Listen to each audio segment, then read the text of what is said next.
Assalamualaikum warahmatullahi wabarakatuh.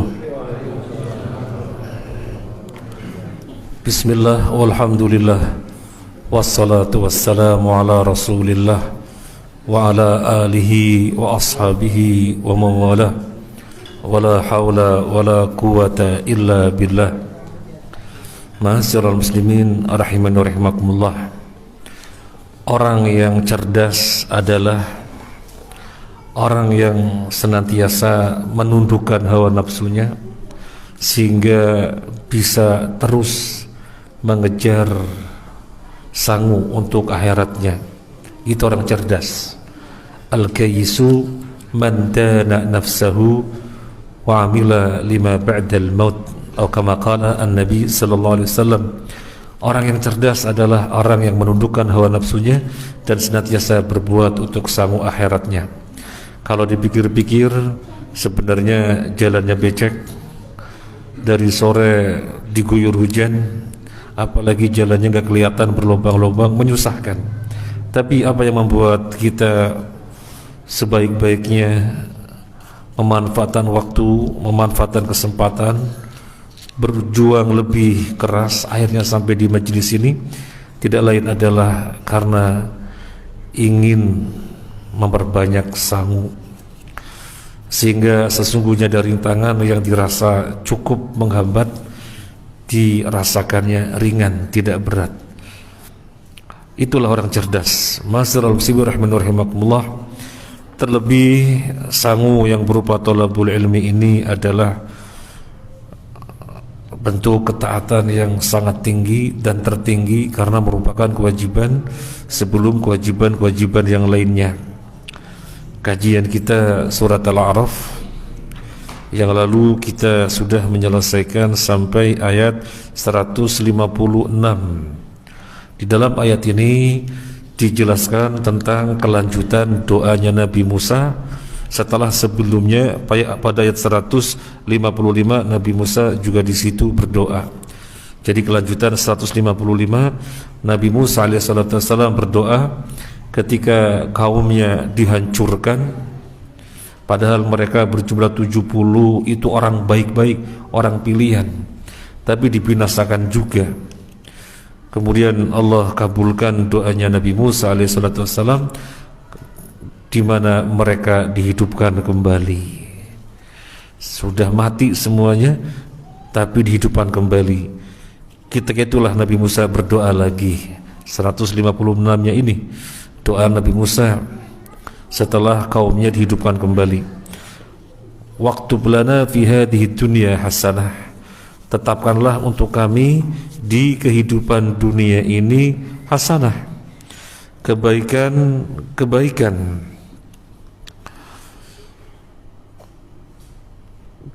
Kemudian juga di akhirat, tetapkanlah untuk kami di akhirat juga kebaikan. Syekh As-Sa'di ketika mentafsirkan kebaikan di dunia, beliau menyebutkan ilmu yang bermanfaat, rizki yang dirasakan cukup, dan amal saleh. 3 inilah yang kalau ada pada kita, berarti Allah menetapkan untuk kita di dunia kebaikan, ilmu yang bermanfaat. Karena jangan sampai kita mempelajari ilmu tidak bermanfaat. Dan Nabi mengajari kita juga doa agar jangan sampai ilmu kita tidak bermanfaat. Ada yang masih hafal doanya?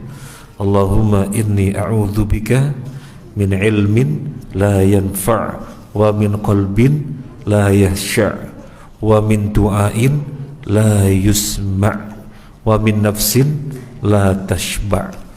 Ya Allah, aku berlindung kepadamu dari ilmu yang tidak bermanfaat, dan dari jiwa yang tidak tenang, dan dari doa yang tidak diijabai. Nabi mengajari kita agar jangan sampai ilmu kita tidak bermanfaat. Agar jangan sampai tidak bermanfaat, ilmu kita harus bermanfaat. Kemudian rizki yang dirasakan cukup. Jangan sampai rizki yang diberikan kepada kita, di mana Allah tetapkan satu orang dengan orang yang lainnya itu berbeda-beda, kemudian tidak dirasakannya cukup. Jangan sampai, harus dirasakannya cukup. Bagaimana biar bisa dirasakan cukup? Pintar-pintar ngatur sehingga selalu puas. Karena orang kalau tidak pintar ngatur dan tidak pintar-pintar bersyukur, sebanyak apapun gak pernah puas, sehingga rizkinya tidak baik. Kemudian amal saleh, setelah ilmu manfaat, rizki yang dirasakan cukup, maka dia mengejar kesolehan demi kesolehan demi kesolehan. Itu ketetapan di dunia yang baik, sebagaimana Nabi Musa berdoa. Dan kebaikan di akhirat tentunya kebaikan yang mentok sudah, yaitu masuk surga. Itu doanya Nabi Musa, yang kemudian Nabi Musa mengatakan, inna hudna ilaik, kami mengakui kekurangan kami, kesalahan kami, maka kami kembali kepadamu di dalam seluruh perkara kami. Sudah diserahkan sepenuhnya kepada Allah Azza wa Jalla, diserahkan sepenuhnya kepada Allah Azza wa Jalla. Jadi akui kesalahan, jangan tidak sampai mengakui kesalahan.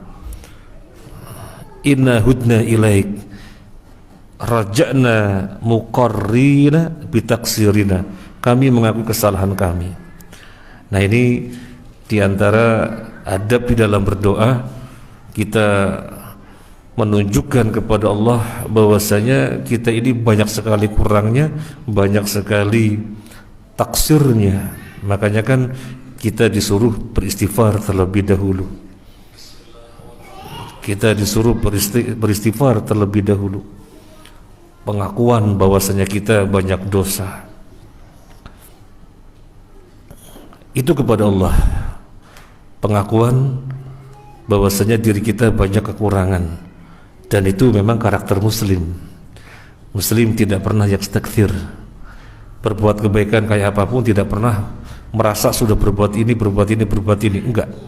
Berbuat kebaikan kayak apapun melihat dirinya senantiasa kurang dan kurang. Itu muslim. Dan di sini Nabi Musa menunjukkan demikian.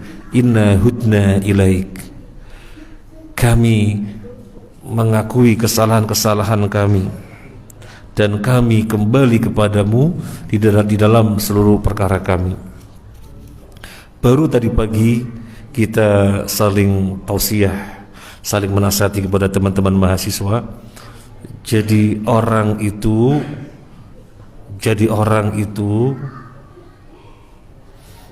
jangan hanya siap menasehati, tapi harus juga siap dinasehati. Di antara bentuk siap dinasehati, kalau dikasih masukan, ditegur oleh kawannya, oh iya terima kasih, matur nuwun. Tapi kalau ada orang diingatkan, iya soalnya gini, membela diri, nanti pas kapan diluruskan mesti merespon dengan alasan-alasan, iya soalnya gini, membela diri. Semacam ini tidak baik. Semacam ini tidak baik, dan menunjukkan orang tersebut tidak mengakui kesalahannya, karena dia tidak siap dinasehati, selalu cari alasan membela diri. Apa sih susahnya? Kalau kawan kita mengatakan, afwan, Anda kurang pas, oh gitu, Masya Allah, terima kasih, sudah diingatkan, selesai. Daripada kemudian diingatkan, oh iya soalnya gini, yang ngingetin jadinya males, ya wis karep-karepmu. Akhirnya kan gitu. Termasuk di dalam kehidupan suami istri juga demikian. Kalau misalnya istrinya mengingatkan karena pas suaminya kurang tepat, oh iya terima kasih, selesai. Demikian pula ketika suami melihat istrinya kurang pas, begini, mama atau umi atau bu, apa panggilannya, kurang pas soalnya gini, oh gitu toh, terima kasih abi, selesai. Jadi jangan selalu ketika ada orang meluruskan mesti harus membela diri, gak bagus. Orang yang baik adalah orang yang bisa mengakui kesalahannya. Kalau memang salahnya salah, selesai. Nah, ini renungan kita dari inna hudna ilaik. Setelah kondisi kaumnya sedemikian rupa, orang terbaik juga Allah binasakan, dan Nabi Musa berdoa kepada Allah, dan diantara doanya inna hudna ilaik, kami mengakui kesalahan kami. Kemudian Allah menjawab, azabku aku timpakan kepada siapa yang aku kehendaki, dan rahmatku mengenai segala sesuatunya. Rahmatku mengenai atau menimpa segala sesuatunya. Tidak ada apapun kecuali terkena rahmatku. Sampai orang yang buruk pun, yang fasik pun terkena rahmatku. Cuma ada perbedaan, yang taat dengan yang fasik ada perbedaan. Ketika di dunia sama-sama mendapatkannya, tapi nanti di akhirat khusus untuk orang-orang yang taat. Sampai kemudian yang berikutnya Allah nyatakan, fasaktubuha lilladzina yattaqun, aku akan tetapkan rahmat tersebut secara khusus. Kalau secara umum semuanya, secara umum semuanya, secara khusus lilladzina yattaqun, untuk orang-orang yang bertakwa. Wa yutuna zakah, untuk orang-orang yang menunaikan zakat. Dan walladzina hum biayatina yu'minun, orang-orang yang terhadap ayat kami beriman. Jadi kata Allah, aku tetapkan secara khusus rahmat tersebut untuk orang-orang yang bertakwa. Berikutnya Allah menyebutkan dan orang-orang yang menunaikan zakat. Padahal implementasi dari ketakwaan itu banyak sekali. Tetapi di sini yang disebutkan adalah zakat. Menunjukkan apa? Menunjukkan perhatian tersendiri kepada masalah zakat. Karena orang itu diciptakan dengan tabiat menahan harta. Innal insana khuliqa halu'a idza massahu syarru jazu'a wa idza massahul khairu manu'a. Kalau mendapatkan yang baik-baik, yang menyenangkan dirinya, baiknya ditahan, jangan sampai keluar, sehingga akhirnya tidak zakat. Maka secara khusus diingatkan masalah zakat yang merupakan implementasi ketakwaan. Yang lalu sudah kita singgung, banyak orang yang tidak tepat tentang masalah zakat. Zakat mal, kita sudah mengetahui ada dua syarat. Yang pertama adalah mencapai nisab, yang kedua haul. Cara yang kita sampaikan pada pertemuan yang lalu, harta yang sudah mencapai nisab, kemudian kapan haulnya, 1 tahun berikutnya kapan, katakan 1 Muharram, maka harta-harta yang tambahan berikutnya masuk ke dalamnya, dihitung setiap 1 Muharram. Jadi ini orang hanya melihat zakat setiap 1 Muharram. Emasnya, uang tunainya, komoditi perdagangannya, barang-barang yang di toko dan seterusnya dilihat 1 Muharram. Kapanpun mulainya, intinya masuk ke dalam 1 Muharram. Ini cara pertama yang sudah kita sampaikan pada pertemuan yang lalu. Cara yang kedua, ini uang nilainya berapa? Ini uang nilainya 100 juta, berarti nyampe nisab.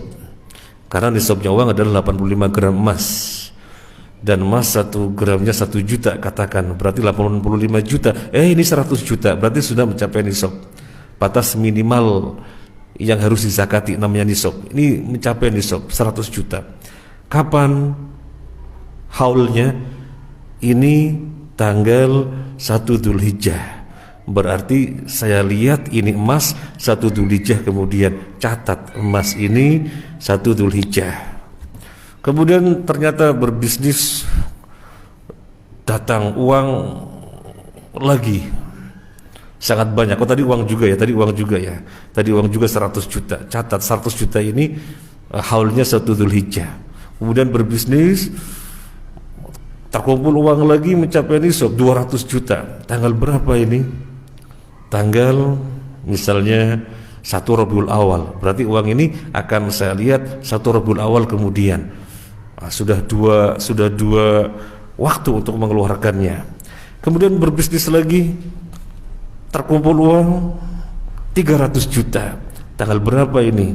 Ini tanggal 1 Safar, berarti ini akan dilihat 1 Safar kemudian. Jadi dalam 1 tahun ada berapa kali dia mengeluarkan zakat ketika masih tetap mencapai nisab. Ya kalau mau seperti itu silakan. Tapi kalau mau yang simple, tetapkan 1 Muharram, misalnya ini harta 1 Muharram dan 1 Muharram ke depan, maka 1 Muharram harta yang masuk saya nggak mau pusing menghitung-hitungnya, nggak mau pusing, pokoknya semuanya dilat 1 Muharram. Jadi gabungan keseluruhannya pokoknya 1 Muharram. Ini simpel. Nah, jangan sampai nggak pernah zakat karena ini emas belum nyampe nisab, ini uang belum nyampe nisab, ini barang di toko belum nyampe nisab, akhirnya nggak nyampe nisab, yang kemudian dia tidak mengeluarkan zakat, padahal kalau dikumpulkan mencapai nisab. Jadi hati-hati dengan masalah zakat ya. Hati-hati. Makanya kita ketika berdoa yang tepat jangan meminta harta yang banyak, jangan, tapi meminta agar banyak mengeluarkan zakat. Karena kalau orang meminta harta banyak, ujiannya berat. Mau zakat, wah besar sekali ya, 1 miliar 2,5%-nya sudah ketahuan 25 juta gitu ya, banyak banget. Makanya yang kita minta, ya Allah jadikanlah kami orang yang banyak mengeluarkan zakat, sehingga harta berapapun berkemudahan zakat, harta berapapun berkemudahan zakat. Kalau zakat dikelola dengan sebaik-baiknya, insya Allah yang terjadi adalah terpenuhinya kebutuhan dan tidak ada tindakan-tindakan kriminalitas. Yang berikutnya, walladzina hum biayatina yu'minun, orang-orang yang terhadap ayat-ayat kami mereka beriman. Ini tadabbur kita bahwasanya rangkaian kisahnya itu kan Nabi Musa sampai marah melemparkan lauh Taurat, lembaran-lembaran Tauratnya. Padahal Nabi Musa pergi sebentar 40 malam 40 hari untuk suatu janji menerima kitab itu, tapi ternyata kembali kaumnya parah. Maka disebutkan di sini istilahnya di ending kisahnya, rahmatku, rahmat Allah secara khusus ditetapkan untuk orang-orang yang beriman kepada ayat-ayatnya, kepada ayat-ayat yang ada di dalam kitab Taurat. Kemudian selanjutnya kita lihat 157. Kita bacakan 157. A'udzu billahi minasy syaithanir rajim. الذين يتبعون الرسول النبي الأمي الذي يجدونه مكتوبا عندهم في التوراة والإنجيل يأمرهم بالمعروف وينهاهم عن المنكر ويحل لهم الطيبات ويحرم عليهم الخبائث ويضع عنهم إصرهم والأغلال التي كانت عليهم فالذين آمنوا به وعزروه ونصروه واتبعوا النور الذي أنزل معه أولئك هم المفلحون.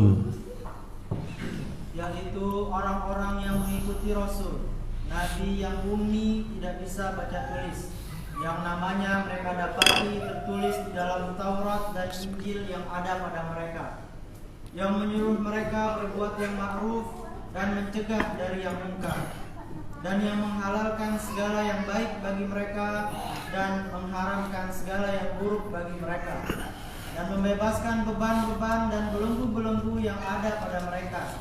Adapun orang-orang yang beriman kepadanya, memuliakannya, menolongnya, dan mengikuti cahaya yang terang yang diturunkan kepadanya Al-Quran, mereka itulah orang-orang yang beruntung. Alladzina yattabi'una ar-rasulan nabiyyal ummiyya ihtirazun an sairil anbiya Fa'inal maqsud biha Fa'innal maqsud bihada Muhammadun ibnu Abdillah ibnu Abdil Muttalib. Wasiyaq fi ahwali Bani Israel wa anna al-iman bin Nabi Muhammad sallallahu syartun fi tughulihim fil iman. Yaitu orang-orang yang mengikuti Rasul yang ummi. Kan tadi kita lagi membahas tentang kisahnya Nabi siapa? Nabi Musa. Berarti beriman kepada kitab-kitab yang kami turunkan, tentunya konteksnya adalah kitab ketika itu, yaitu Taurat yang diturunkan kepada Nabi Musa. Tapi ayat yang berikutnya yaitu orang-orang yang mengikuti Rasul, Nabi yang ummi. Yang dimaksud adalah Nabi Sallallahu Alaihi Wasallam. Yang dimaksud adalah Nabi Sallallahu Alaihi Wasallam. Padahal konteksnya lagi bicara Nabi Musa dengan kaumnya yang namanya Bani Israel. Kata Syekh As-Sa'di, wasiyaq fi ahwali Bani Israel. Konteksnya lagi berbicara keadaan Bani Israel. Tetapi kemudian yang disebutkan yang beriman kepada ayat-ayat kami, yaitu yang diturunkan kepada Rasul Nabi yang ummi, Nabi Muhammad SAW. Maksudnya adalah mereka orang-orang Bani Israel nantinya akan disebut sebagai mukmin kalau mengimani kenabian Muhammad SAW. Jadi sudah disebutkan sejak dahulu kala.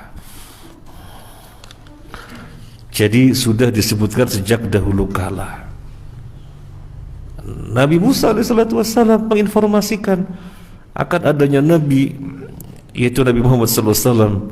Demikian pula Nabi Isa alaihissalam memberitahukan akan adanya Nabi, yaitu Nabi Muhammad SAW. Dan Allah menginformasikan kepada kita, ya'rifunahu kama ya'rifuna abna'ahum. Mereka mengenali Muhammad di dalam kitab mereka Taurat dan Injil sebagaimana mengenali anak-anaknya sendiri. Artinya dengan jelas, dengan gamblang disebutkan di dalam kitab mereka. Misalnya Nabi Isa ketika berdakwah di hadapan kaumnya, ya Bani Israel inni gimana? Wa idh qala Isa ibn Maryam ya Bani Israel inni Rasulullah ilaikum musaddiqan lima baina yadayya minat Taurah wa mubashshira bi rasuli ya'ti min ba'di ismuhu Ahmad. Nabi Isa mengatakan kepada kaumnya, aku ini Rasul diutus kepada kalian, sebelumku sudah ada kitab Taurat, dan aku memberi kabar gembira kepada kalian dengan seorang Nabi yang diutus setelahku nanti, ismuhu Ahmad, namanya adalah Ahmad. Jadi dalam Injil Nabi SAW disebut dengan Ahmad, dan itu memang nama beliau. Beliau punya 5 nama, ana Muhammad, ana Ahmad, ana Al-Mahi, ana Al-Hashir, ana Al-Aqib. Semuanya adalah nama Nabi SAW. Adapun Yasin, Toha, hadisnya lemah. Jadi orang menyebut Yasin sebagai nama Nabi, menyebut Toha sebagaimana Nabi, tidak bisa dibenarkan karena hadisnya lemah. Jadi enggak usah salawat badar, salatullah salamullah ala Toha Rasulillah, salatu wassalamu ala Yasin Habibillah. Maksudnya Toha Yasin itu adalah Nabi. Itu hadisnya dhaif. Nah, kemudian wa annal mu'minin bihi al-muttabi'in hum ahlur rahmah al-mutlaqah allati katabahallahu lahum. Orang-orang mukmin yang mengikuti Nabi sallallahu alaihi wasallam, merekalah yang disebut dengan ahli rahmah. Terkait dengan ayat yang sebelumnya, kan Allah mengatakan, Allah berfirman, aku akan tetapkan rahmatku secara khusus kepada orang yang bertakwa, yang menunaikan zakat, dan yang beriman kepada ayat-ayat kami, yaitu orang-orang yang mengikuti Rasul Nabi yang ummi. Jadi yang beriman kepada Nabi sallallahu alaihi wasallam itulah ahli rahmah. yang mendapatkan rahmat secara khusus. Wa wasafahu bil ummi li'annahu minal Arab. Nabi sallallahu alaihi wasallam disebutkan dengan ummi. Kenapa Nabi sallallahu alaihi wasallam disebutkan dengan ummi? Karena dia dari Arab. Ada apa alasannya dari Arab kau disebut dengan ummi? Al-ummah al-ummiyah allati la taqra wa la taktub wa laysa indaha qabla al-Qur'an kitabun. Orang Arab, Nabi dari Arab, maka disebut ummi karena memang tidak ada kitab apapun sebelumnya, sebelum Al-Quran tidak ada kitab apapun.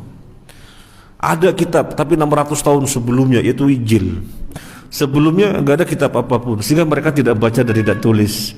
Ini kata Syekh Sa'di, maka disebut ummi. Nabi tidak baca dan tidak tulis, dan memang tidak bisa baca dan tidak bisa tulis, ya. Dan itu untuk menunjukkan mukjizat bahwasanya Al-Quran memang bukan dari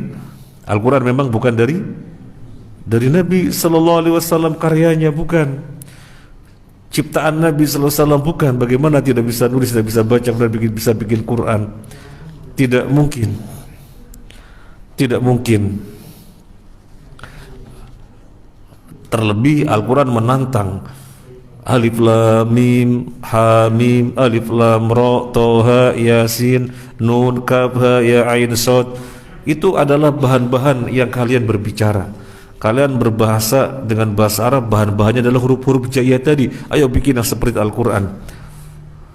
114 surat nggak mampu, 10 surat nggak mampu, 1 surat aja nggak mampu. Dan mereka kemudian meyakini nggak mungkin itu bikinan Muhammad. Gak mungkin itu bikinan Muhammad, langsung dari Allah Azza wa Jalla. Al-Quran adalah kalamullah. Al-Quran adalah kalamullah, pembicaraan Allah. Allah berbicara, Allah memiliki sifat berbicara. Sifat makhluk apa bukan? Sifat bukan makhluk, sehingga Al-Quran bukan makhluk. Lah ini kertas, ya kertasnya makhluk. Tinta untuk menulis, tintanya makhluk.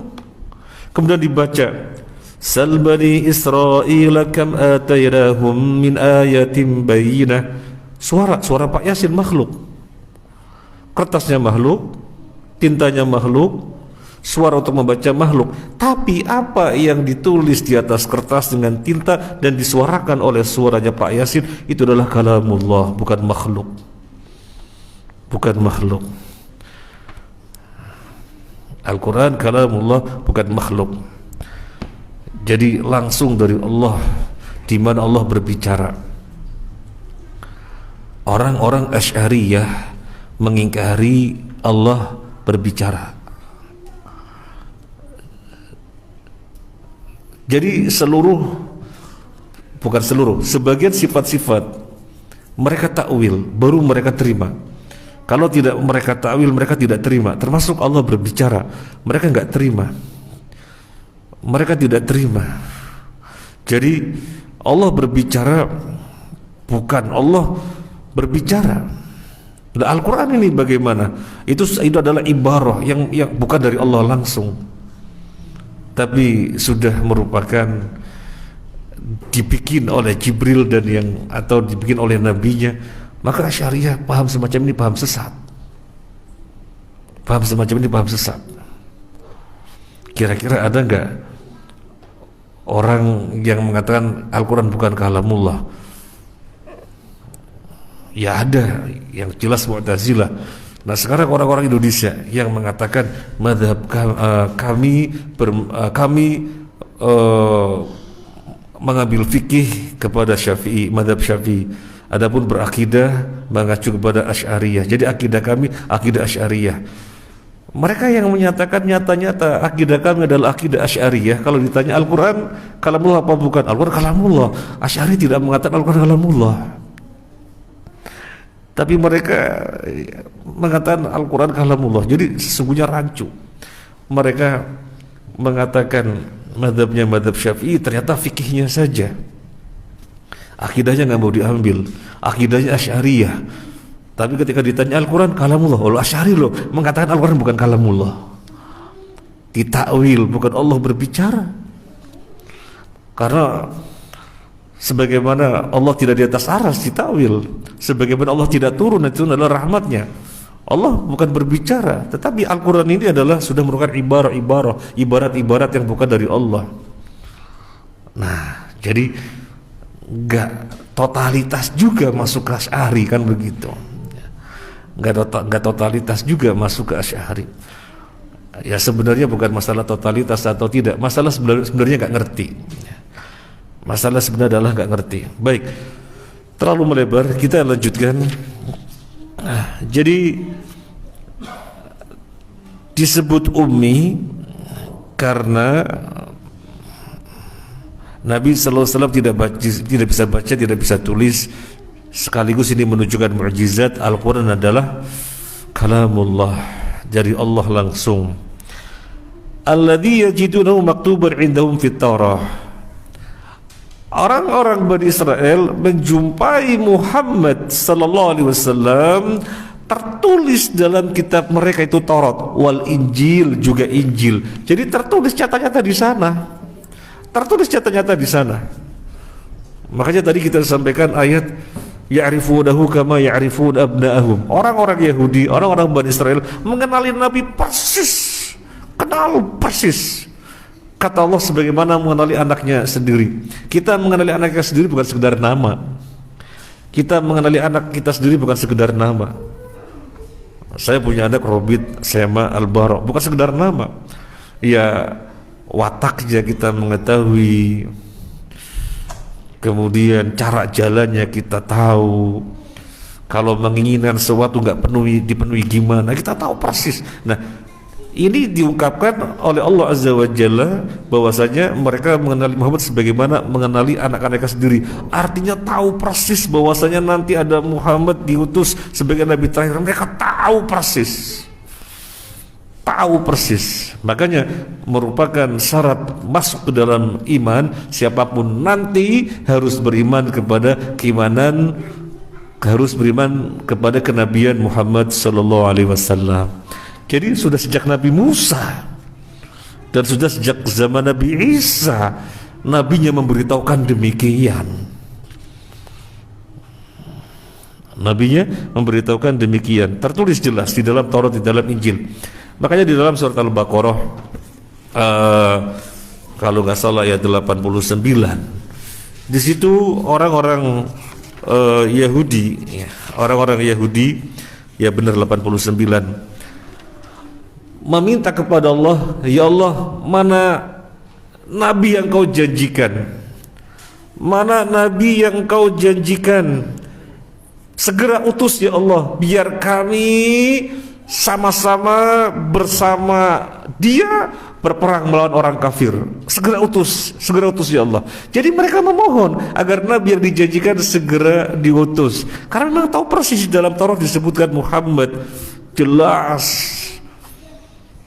Kemudian apa yang terjadi? Walamma ja'ahum kitabun min 'indillahi musaddiqun lima ma'ahum wa kanu min qabli yastaftihun 'ala alladziina kafaru falamma ja'ahum ma'arufu kafaru bi fala'natullahi 'alal kafirin. Ketika datang nabi yang diutus itu dengan kitabnya Al-Qur'an, mereka yang sesungguhnya tahu persis itulah yang disebutkan di dalam Taurat, yang selama ini mereka minta kepada nabi agar, yang selama ini mereka meminta kepada Allah agar segera diutus, ternyata kemudian lah kok orang Quraisy, lah kok bukan dari Bani Israel, gak mau. Makanya kan Yahudi disebut maghdub alaihim, dilaknat. Kenapa dilaknat? Karena mengingkari sesuatu sesungguhnya dia tahu persis tapi mereka ingkari, maka dilaknat.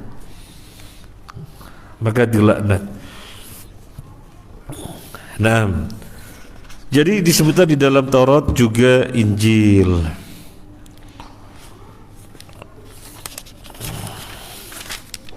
Kemudian Nabi tersebut ya'muruhum bil ma'ruf, yaitu Nabi sallallahu alaihi wasallam memerintahkan kepada yang ma'ruf, wa huwa kullu ma 'urifa husnuhu wa salahu wa naf'uhu. Yang disebut dengan ma'ruf adalah segala hal yang diketahui kebaikannya dan kemaslahatannya. Nabi perintahkan seluruhnya, kebaikan apapun secara syariat dan kebaikan apapun secara uraf, Nabi perintahkan. Nabi perintahkan. Wa yanhahum 'anil munkar, dan dia mencegah mereka dari kemungkaran. Wa huwa kullu ma 'urifa kubuhu fil 'uqul wal fitr. Kemungkaran adalah setiap yang diketahui keburukannya, baik secara akal atau secara fitrah. Itulah kemungkaran, Nabi ingkari, Nabi cegah dari mereka. Makanya kita ingat kisah ketika Abu Sufyan yang belum masuk Islam. Abu Sufyan ketika belum masuk Islam, di hadapan Raja Heraklius bertanya, ceritakan kepada kami tentang Muhammad. Banyak cerita, gini, intinya gak boleh dusta.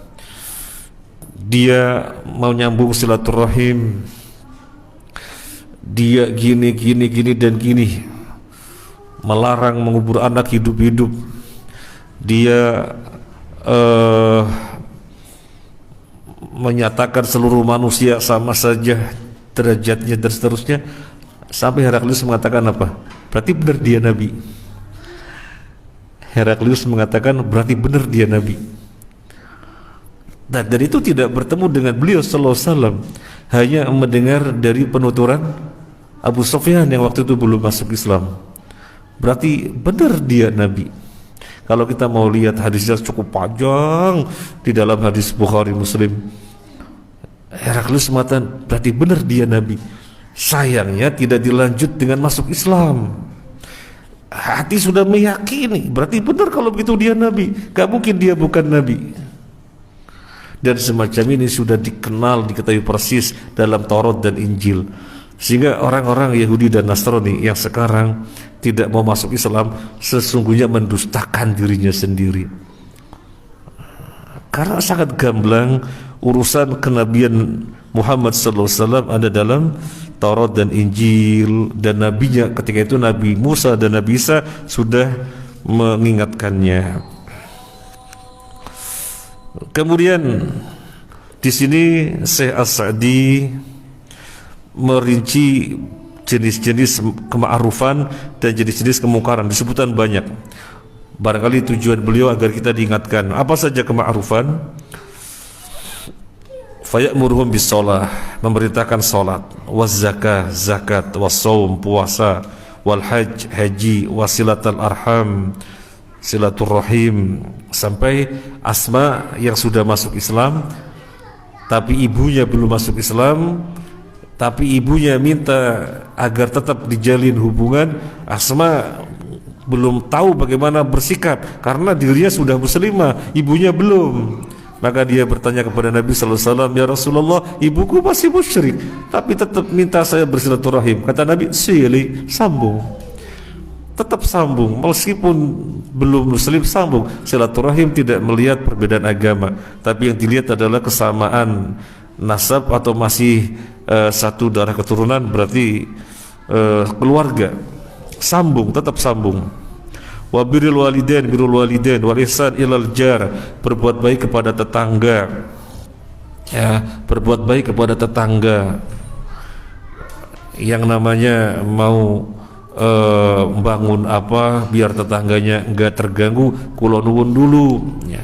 Kalau tidak kula nuwun namanya tidak baik kepada tetangga. Wal mamluk, berbuat baik kepada budak. Wa badli naf'i li sairil khalqi, berbuat segala apa yang bermanfaat untuk seluruh manusia. Wasidki, jujur. Wal afaf, menjaga harga diri, menjaga kehormatan, terlebih kehormatan diri yang berupa menjaga kemaluan. Dan apapun yang merupakan kehormatan wajib dijaga. Sampai bentuk kehormatan Nabi melarang jangan meminta, jangan meminta. Dan bahkan ada beberapa sahabat yang dibeat oleh Nabi, jangan sekali-kali meminta. Kemudian salah seorang sahabat yang dibeat itu suatu ketika dijumpai lagi di atas onta, cemetinya jatuh. Kemudian di bawahnya ada orang yang sebenarnya bisa mengambil cemeti nih gitu. Kalau dia minta tolong, tapi dia diam saja, dia sendiri turun dan mengambil cemeti. Orang-orang pada heran, ada apa susah-susah begitu? Tinggal ngomong kepada kami, tolong cemetinya diambil, selesai. Kata dia, saya sudah berbayat kepada Nabi untuk tidak pernah minta kepada siapapun, sehingga meskipun cemeti jatuh ya saya sendiri turun ngambil. Ini menjaga harga diri yang ada beberapa sahabat yang dibayat demikian. Dan sesungguhnya kita juga demikian. Level kita di dalam mengejar keutamaan kalau sampai pada kondisi seperti ini bagus sekali. Jadi tidak minta tolong, tapi yang berbuat sendiri. Nah, sebenarnya orang lain yang tahu kita sebenarnya butuh mestinya peka. Contoh, ini lagi bermajelis, air minumnya belum dibagi. Ini sekedar contoh, misalnya ada air minum, airnya belum dibagi, kemudian kok di belakang, sebenarnya kan di depan bisa kontak air minum gitu ya, tapi dia berdiri sendiri, berdiri mau berbuat sendiri. Yang di belakang harus peka. Oh, dia mengambil, oh ya memang saya lebih dekat, sudah saya saja. Sesungguhnya peka seperti itu. Jadi orang yang pertama tidak sampai minta tolong, tidak sampai mengucapkan itu, kemudian orang yang tahu peka gitu. Jadi dua sisi seperti itu. Kita naik sepeda motor misalnya mau masuk itu pintu pagar, kita berusaha untuk tidak minta tolong bukakan, berusaha. Tapi ada orang duduk-duduk, ini sekedar contoh, nggak peka. Kita mau turun sendiri susah, misalnya ada beras, ada apa, sekedar contoh gitu ya. Hanya misalnya akhirnya dengan susahnya turun, kemudian dikondisikan buka pagar. Itu jangan sampai seperti itu. Jadi orang bilang minta tolong, orang yang tahu peka, jadi dua-duanya jalan. Ini sampai level seperti itu ya. Namanya afaf, menjaga kehormatan diri sampai seperti itu. Dan Umar saking takutnya masuk kategori meminta, Nabi SAW memberikan pemberian. Umar tidak mau. Lah, enggak. Ini untuk kamu, Umar. Enggak. Kamu ini tidak meminta, dikasih. Adapun kalau kamu minta, tidak boleh kamu minta. Ini dikasih maka terima, baru akhirnya diterima. Jadi saking takutnya masuk kategori meminta. Nah, ini afaf. Kemudian wal bir, berbuat kebaikan. Kemudian wal nasihah, nasihat. Wa masybah dzalik, dan yang lain-lainnya. Kemudian Syekh As-Sa'di menyebutkan perkara-perkara kemungkaran apa saja. Wa yanha anisyirki billah. Nabi SAW melarang kesyirikan. Nabi SAW melarang kesyirikan. Wa qatlin nafsi wa qatlin nufus bighairi haq. Nabi melarang membunuh jiwa tanpa hak. Ada jiwa yang dibunuh dan hak, seperti kisos, itu dibunuh dengan hak. Tapi kalau yang tidak hak tidak boleh. Wa zina, larangan berzina. Wa syurbi ma yuskir al-aqla, larangan meminum apa saja yang bisa memabukkan, menghilangkan akal. Apapun yang dia memiliki karakter memabukkan, itu namanya khamar. Itu namanya khamar. Enggak dilihat bahannya apapun. Dalam konteks orang Arab, yang memabukkan adalah anggur, korma yang diproses demikian rupa menjadi memabukkan, kemudian disebut dengan khamr. Meskipun bukan anggur, bukan korma, tapi jika memang memabukkan namanya khamr juga. Misalnya legen dengan proses tertentu akhirnya memabukkan, namanya khamr. Maka tidak boleh. Ketika ini memang zatnya memabukkan, sedikit atau banyaknya tetap haram. Nyicipi satu tetes ya haram. Loh, nggak mabuk? Ya ente nggak mabuk, tetapi zat ini adalah dibikin untuk memabukkan, maka yang sedikit atau banyak itu haram. Loh, tapi ada alkohol, itu haram apa enggak? Alkohol sebuah istilah, tapi apa benar kategori adalah homer yang dilarang. Makan tape 1 piring nggak mabok, 2 piring nggak mabok, 1 tomplok nggak mabok, mencret iya. Berarti sesungguhnya bukan homer. Cuma kan istilahnya alkohol. Ya, istilahnya alkohol, tetapi bukan zat yang memabukkan, berarti bukan homer. Jadi homer itu sesuatu yang memabukkan. Naam. Wa dzulma li sairil khalqi, berbuat zalim kepada seluruh makhluk dilarang. Wal kadzib, dilarang berdusta, hoax dilarang. Wal fujur, berbuat fujur, jadi berbuat atau berucap biar terjadi permusuhan, tidak boleh. Wa nahwi dzalika, dan yang lain-lainnya. Jadi yang didakwahkan oleh Nabi semuanya kebaikan, yang ma'ruf agar manusia berbuat, yang mungkar agar manusia meninggalkan. Kemudian fa'dhamu dalilin yadullu ala anhu Rasulullah mad'a ilaihi wa amara bi wa naha anhu. Sebesar-besarnya bukti bahwasanya Muhammad adalah Rasulullah, apa? Ya apa yang beliau seru itu. Yang beliau seru adalah seluruh kebaikan, yang beliau cegah adalah seluruh kemungkaran. Maka ini sebesar-besarnya bukti bahwasanya dia adalah Nabi, termasuk beliau sallallahu alaihi wasallam yuhillu lahumut thayyibat, menghalalkan mana-mana yang baik untuk mereka, wa yuharrimu alaihimul khaba'ith, dan mengharamkan mana-mana yang buruk untuk mereka. Jadi menghalalkan. Maka dia adalah Nabi. Gimana bisa menghalalkan, bisa mengharamkan kalau dia tidak mendapatkan wahyu dari Allah? Maka ini menunjukkan sebesar-besarnya bukti bahwasanya dia adalah Nabi. Kemudian wa yadhu anhum israhum wal ahlal lati kanat alaihim. Kemudian beliau sallallahu alaihi wasallam menghapus perkara-perkara yang membebankan mereka.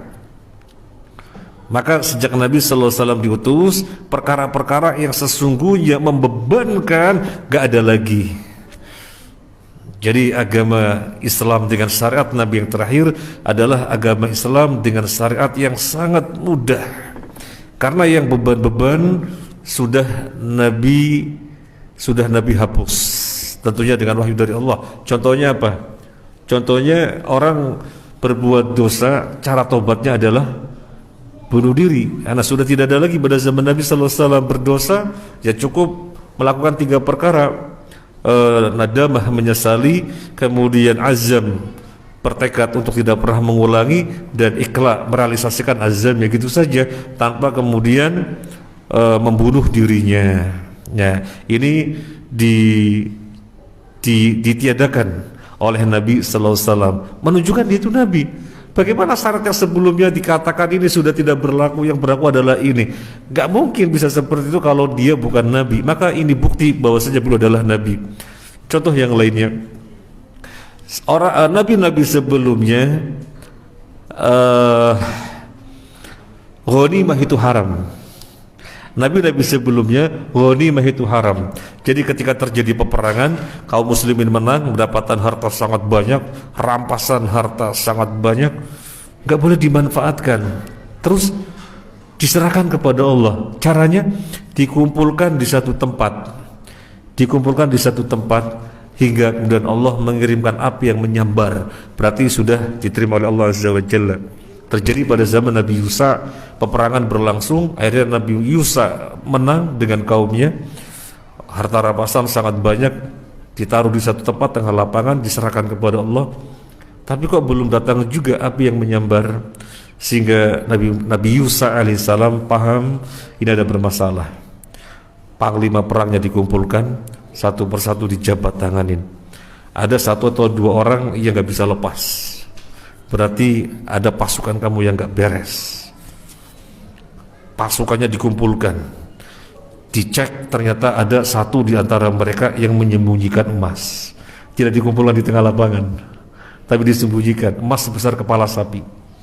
Di dalam hadis disebutkan demikian. Akhirnya diambil, digabung dengan yang lainnya, baru Allah mengirimkan api yang menunjukkan telah diterima. Makanya ini yang orang-orang Yahudi mengejekkan Nabi Sallallahu Alaihi Wasallam. Kalau memang benar Nabi, mestinya kan seperti Nabi-Nabi sebelumnya, ada api yang turun untuk menyambar ghanimah. Kok nggak pernah ada pada Muhammad? Benar Nabi apa enggak? Itu orang-orang Bani Israel mengejek beliau Sallallahu Alaihi Wasallam. Ada di dalam surat Al-Imran ayat 183. Kalau mau dilihat nggak apa-apa. Al-Imran 183. Alladzina qalu innallaha ahida ilaina alla nu'mina lirasulin hatta ya'tiyana biqurbanin ta'kuluhun nar. Silakan Mas Ansari, ketemu?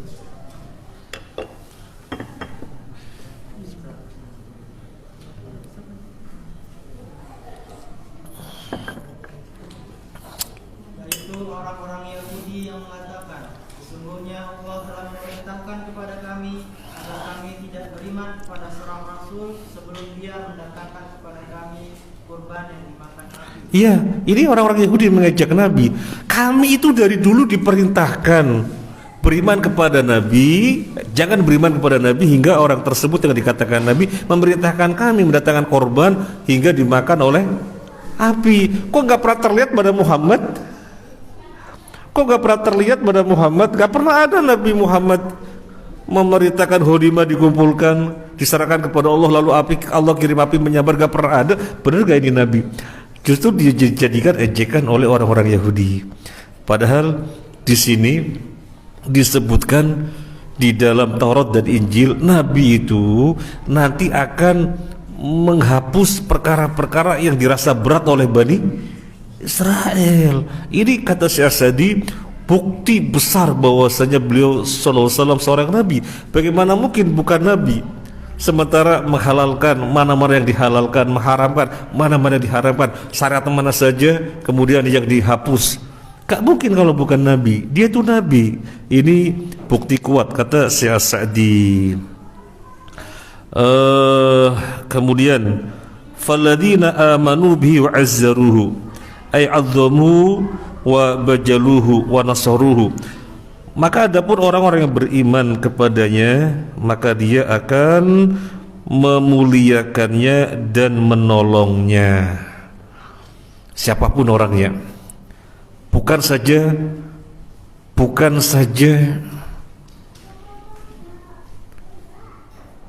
umatnya, yaitu kita semua yang memuliakannya dan menolongnya, bukan saja, tapi siapapun manusia dan hidup di zaman kapanpun. Ketika Nabi Muhammad diutus, maka dia segera beralih kepada syariat Nabi Muhammad. Ada di dalam surat Al-Imran. Adalah surat Al-Imran ayatnya ayat 81. Wa id akhadallahu mitsaqan nabiyyina lama ataitukum min kitabi wa hikmatin thumma ja'akum rasulun musaddiqun lima ma'akum la tu'minunna bi wa la tansurunna qala aqrartum akhadhtum ala dhalikum isri qalu aqrarna qala fashhadu ana ma'akum minasyahidin. Jadi ayat ini Ali Imran ayat 81 menjelaskan seluruh nabi, enggak ada satupun nabi, seluruhnya itu diambil sumpah oleh Allah. Apa sumpahnya? Ini di dalam tafsir dan dijelaskan oleh Ali bin Abi Thalib radhiyallahu an. Siapapun nabinya yang sedang menjalankan syariat yang diturunkan kepadanya, kemudian ketika itu Nabi Muhammad diutus, maka dia segera bersyariat dengan syariatnya Nabi Muhammad. Siapapun nabinya, nabi siapapun, rasul siapapun, berjumlah 315 orang atau 300 lebih yang pasti, sedang bersyariat dan menyampaikan kepada kaumnya dengan syariat yang diturunkan ketika itu. Nabi Muhammad diutus ketika itu, maka tutup bersyariat dengan Nabi Muhammad. Semuanya telah diambil sumpahnya demikian. Dan ketika Allah menyatakan, apakah kalian siap menolong dia, menolong Nabi sallallahu alaihi wasallam? Qalu aqrarna, kami berikrar yang demikian. Masya Allah.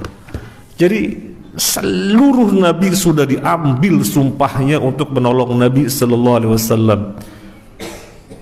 apalagi kita yang nyata-nyata hidup di zaman syariatnya, yang nyata-nyata kita hidup dengan syariat beliau diutus kepada kita hidup di zaman beliau, maka lebih utama lagi untuk menolongnya. Padahal mereka itu nabi-nabi yang mendapatkan syariat sendiri-sendiri, rasul-rasul yang mendapatkan syariat sendiri-sendiri, itu pun diambil sumpahnya oleh Allah. Kalian sedang menjalankan syariat kalian, lalu kami turunkan Muhammad, apakah kamu menolong dia? Ya, semuanya menjawab begitu. Semuanya menjawab begitu, apalagi kita. Makanya kalau kita merenungi ayat ini, kemudian kita sampai berbuat bid'ah, rasanya itu di mana Al-Quran yang kita baca? Kalau kita membaca ayat ini, kemudian kita berani-beraninya berbuat bid'ah atau memandang bid'ah itu ringan, terus Al-Quran yang kita baca kita kemanakan? Sampai disebutkan di dalam Taurat sedemikian rupa, dia menghalalkan yang halal-halal, dia mengharamkan yang haram-haram, kemudian dia menutup syariat-syariat yang beban bagi mereka sehingga adalah yang ringan-ringan. Kemudian orang yang beriman adalah yang memuliakannya dan menolongnya. Kemudian sampai Allah berfirman, wattaba'un nural ladzi unzila ma'ahu ulaika humul muflihun. Tersisa satu wakaf, insyaallah kita ikuti pertemuan akan datang insyaallah. Jadi satu wakaf yang terakhir, semoga bermanfaat. Mohon maaf atas hal-hal yang kurang berkenan. Subhanakallah wa bihamdika asyhadu an la ilaha illa anta astaghfiruka wa atubu ilaik. Wassalamualaikum warahmatullahi wabarakatuh.